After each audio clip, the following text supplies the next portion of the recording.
Hello guys, welcome back to my YouTube channel SKM study a way of success. मैं हूं आपका educator Shivam Mishra और यहां पे आपके लिए मैं लेके आया हूं जीवन परिचय।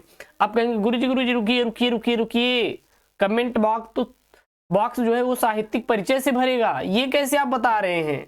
ये तो रामधारी सिंह दिनकर का जीवन परिचय बता रहे हैं, लेकिन आएगा किसका? आएगा क्या? साहित्यिक परिचय आएगा और कृति आएगी।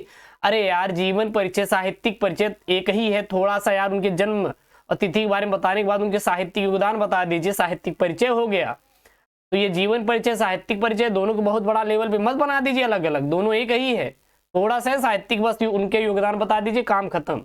यही करना है। तो ये आप याद कर लीजिएगा जीवन परिचय, जो कि आपके 16 फरवरी हिंदी के लिए है। 5 अंक का आएगा। कितने नंबर का आएगा? 5 नंबर का। बिल्कुल आप पक्का कर लीजिए अपने बोर्ड परीक्षा के लिए।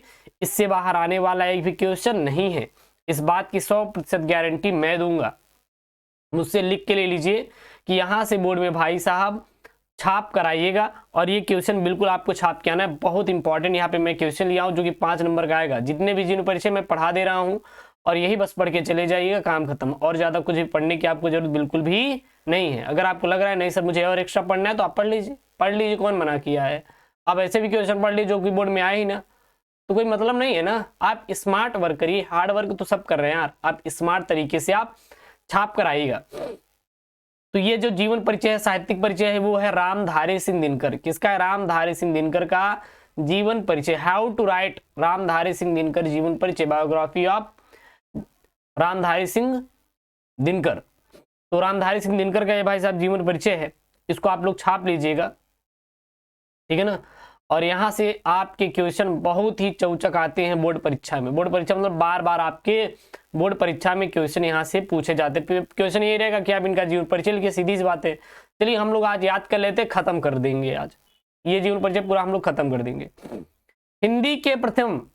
हिंदी के प्रसिद्ध कवियों में से एक राष्ट्र कवि रामधारी सिंह दिनकर का जन्म 23 सितंबर 1908 ईस्वी को बिहार के मुंगेर जिले में सिमरिया नामक स्थान पे हुआ था। बात समझिएगा भाई साहब, राष्ट्र कवि रामधारी सिंह दिनकर का जन्म कब हुआ था?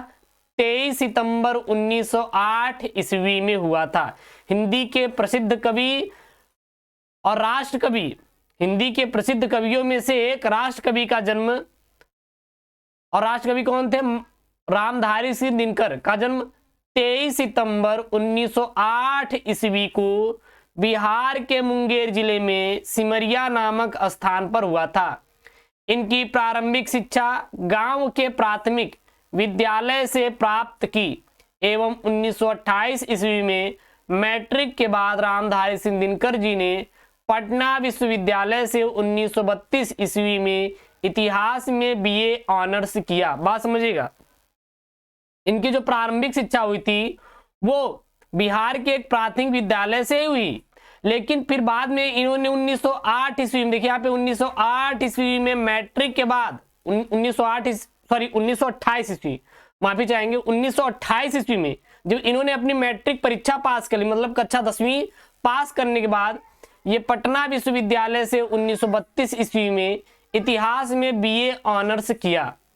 और पटना विश्वविद्यालय से बीए ऑनर्स करने के बाद अगले ही वर्ष एक स्कूल में प्रधानाध्यापक नियुक्त हुए, पर 1934 में बिहार सरकार के अधीन सब रजिस्ट्रार के पद पर रहे। जब ये प्रधानाध्यापक के रूप में नियुक्त हो गए, फिर उसके बाद 1934 में बिहार सरकार के अधीन सब रजिस्ट्रार के पद पर भी रहे। और 1952 में जब भारत की प्रथम संसद का निर्माण हुआ तो उन्हें राज्यसभा का सदस्य भी चुना गया। फिर जब 1952 ईस्वी में प्रथम बार संसद का निर्माण किया गया था, तब वहां पर इनको किसको? जयशंकर प्रसाद, रामधारी सिंह दिनकर को, इतने जीवन परिचय हिंदी पढ़ाते पढ़ाते यार वही चीज बार बार रिलेट कर रहे हैं, माफी चाहेंगे इसके लिए। रामधारी सिंह दिनकर को क्या किया गया था? 1952 ईस्वी में प्रथम संसद पद में राज्यसभा का सदस्य भी इनको चुना गया था, जब प्रथम बार संसद का निर्माण किया गया था। और 12 वर्ष तक ये सदस्य भी रहे, और 12 वर्षों तक ये अपना कार्यकाल जो था, अपने कार्यकाल को किए कब तक? 12 वर्ष तक।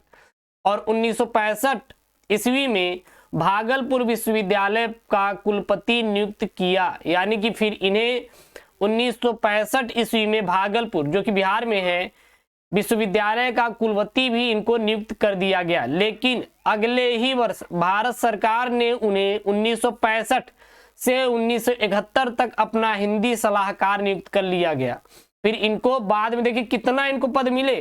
पहले तो ये बीएस ऑनर्स की ऑनर्स करने के बाद ये प्रधानाध्यापक पद पर रहे, फिर सब रजिस्ट्रार पद पर रहे, फिर भाई साहब सदस्य चुने गए संसद के, उसके बाद कुलपति के रूप में चुने गए, फिर उसके बाद हिंदी सलाहकार भी ये नियुक्त किए गए। और अंततः इनकी मृत्यु 24 अप्रैल 1974 ईस्वी को हुई। फिर इनकी मृत्यु कब हुई? तो इनकी मृत्यु हुई 24 अप्रैल 1974 ईस्वी को हो गई। इनकी मृत्यु कब हो गई? तो भाई साहब लिख देंगे इनकी मृत्यु 24 अप्रैल 1974 ईस्वी को हो गई। ये पॉइंट वाली चीजें हैं, आप लोग पॉइंट में याद रखिएगा, जो कि काफी इंपॉर्टेंट रहेगा। उसके बाद साहित्यिक परिचय देंगे भाई साहब। साहित्यिक परिचय क्या लिखेंगे? हेडिंग क्या डालेंगे? साहित्यिक परिचय।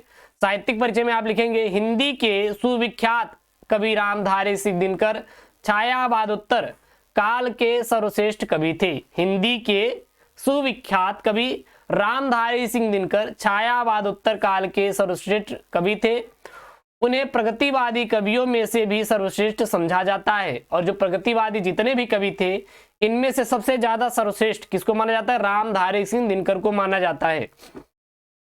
इनकी प्रथम 3 काव्य संग्रह प्रमुख है। इनकी जो 3 काव्य संग्रह प्रमुख कौन कौन सी हैं? एक तो रेणुका है, दूसरी हिंकार है, और तीसरी रसवंती है। उनके प्रारंभिक आत्ममंथन के युग की रचनाएं हैं। उन्होंने सौंदर्य, प्रेम, राष्ट्र प्रेम, लोक कल्याण आदि अनेक विषयों पर रचना की है। इन्होंने सौंदर्य, राष्ट्र प्रेम, प्रेम और राष्ट्र प्रेम, साथ ही साथ लोक कल्याण आदि अनेक विषयों पर क्या किया है? काव्य रचनाएं भी किए हैं। इनकी आप प्रमुख कृतियां याद कर लीजिए भाई साहब। इनकी प्रमुख क्या करेंगे? कृतियां भी आप याद कर लीजिए, बहुत इंपॉर्टेंट कृति है भाई साहब। इससे बाहर ना कृति पूछी जाएगी और ना आपको लिखना है। बस आप इतने लिख के चले आइएगा 16 फरवरी की हिंदी पेपर में, आराम से यार आपका 5 नंबर लगा के चले जाएंगे। टेंशन मत लीजिए, ठीक है ना?